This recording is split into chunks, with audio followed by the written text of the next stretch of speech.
नांदगाव तालुक्यातील आत्ताच्या घडीला धक्कादायक घटना. साकुरा गावावर शोककळा, 2 कुटुंबांचा आधार हरपला. तुम्ही पाहत आहात गाव ते राज्य मराठी न्यूज चॅनल. नाशिक जिल्ह्यातील नांदगाव तालुक्यातून एक अत्यंत दुर्दैवी आणि मन हेलावून टाकणारी घटना समोर आली आहे.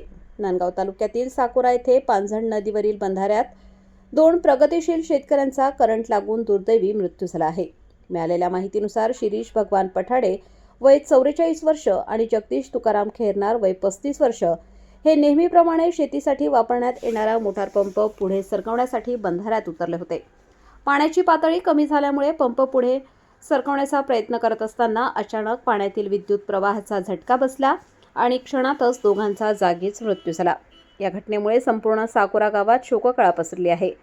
मयत शिरीष पठाडे यांच्या पश्चात 2 मुली आणि 1 मुलगा आहे, तर जगदीश खैरनार यांच्या पश्चात 2 लहान मुले आहेत.